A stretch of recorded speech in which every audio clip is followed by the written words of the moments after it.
This is my new workshop and it's losing money. And so today, not only am I going to show you around, but I am going to tell you the plan. The question is this plan actually good enough to make me any money, or will it all come crashing down under a pile of debt and failure? That's for you to decide, because it all starts here in the machining area. This incredible space is filled with all of my wood processing equipment, such as my bandsaw, planer, and power tools, and is just one of 6 rooms that we're going to be exploring today, each of them being essential in making my long-term plans for this place come to life. This room alone is already twice the size of my old workshop and is actually big enough to fit my entire van in. It also leads directly onto 3 of the other rooms that we're going to be exploring today. But first, I want to try this. Maltesers, tape measure, behind you, get them, bring them here. For those of you tuning in, please be aware that Mott's Insurance does not condone participation in this game. Please do so at your own risk. Go on then, pass me the end of it. Thank you. What's that, about 3 meters? Yeah. Cool, roll it. What? The Malteser, roll it. Ah! Right, 5. About there. Lovely, go.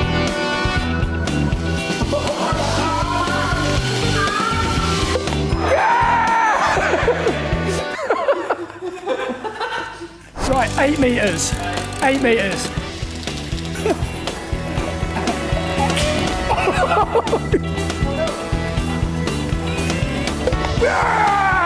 Right, is that as far as it goes? That's as far as it goes. Right, we need to get the tape measure. The tape measure.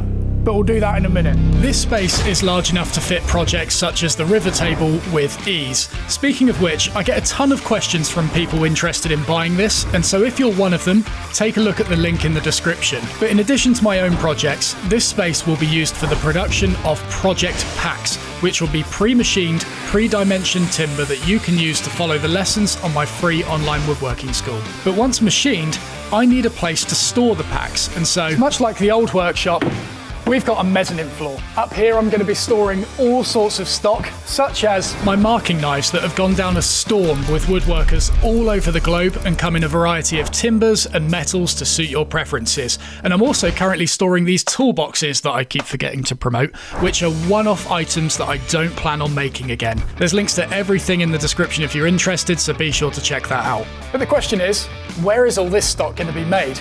Well, it all happens down below in the wood turning area. Wood turning is notoriously bad for creating dust, hence my reasoning behind isolating these machines in a room with their own dedicated extraction and air filter. Whew. Nice. For ease of access, I've got all the tools and accessories required for wood turning mounted on the walls, and I've got this CNC lathe that's going to be used to create tools that I'm hoping to have in production by the end of the year. I also store a ton of blanks on these shelves that have been machined from all sorts of weird and wonderful timbers. But that's only the small wood store, because over here, it's okay, I got away with that. But over there is only the small wood store, because over here is the larger one, and there is all sorts of cool stuff in here. Some of my favourites include this Mallee Burl, a huge block of Cocobolo, gun-grade Claro walnut, 5,000-year-old bog oak, these incredible timbers from Australia, kingwood, rosewood, oh, and of course this lovely bit of true stud. Now obviously everything up until this point has been based on wood processing. Next, we're going to look at metal. The Metalworking Room.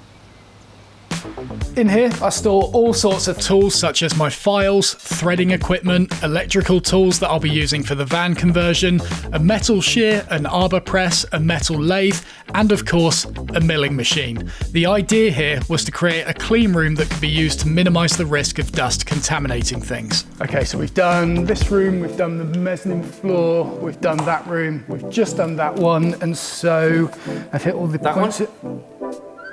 No. No? No. No? Rob? No. Yeah. No. Rob, No. it's time for...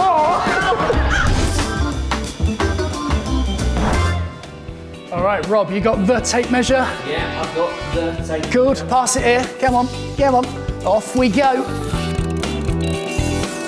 You all good back there, Rob?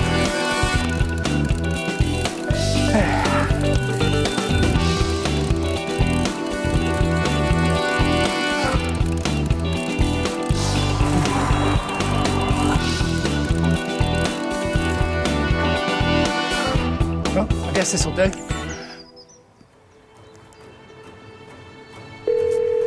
Oh, hello? You ready? Yeah. Cool.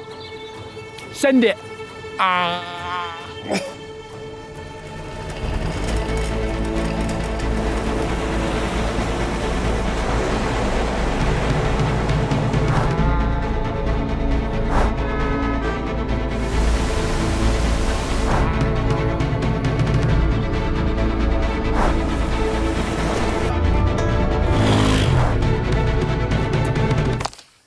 Come back to that in a minute. All right, so while that's going on, we are going to have a look through here, because what we're walking through right now is that, no, this way. We're not going to show it yet because this is the chill out room. It's a bit of a mess. If you watched the video where I moved into this place, you'll understand why many of my personal belongings have ended up in the workshop. But I decided to make the best of a bad situation and make it an actual setup that would act as an area to relax, and possibly even a staff room if I managed to get to the point of employing someone. But how do you chill out without food? Well, through here is the kitchen. Honestly, this has been the biggest luxury so far. I've got a sink, microwave, fridge, hob, air fryer, coffee machine, toaster, and loads of tomato soup. Potatoes! Yeah! And then through here we've got the bog, YouTube play button, and the office. This is one of my favourite rooms in the whole building, which is fortunate because I've had to spend so much time in here getting up to date on things and putting plans into motion. Now, this whole workshop has been a massive upgrade, and one of the things I was conscious of was losing the character and spirit of the old workshop. Therefore, it is very important for me to try and capture that within this workshop too.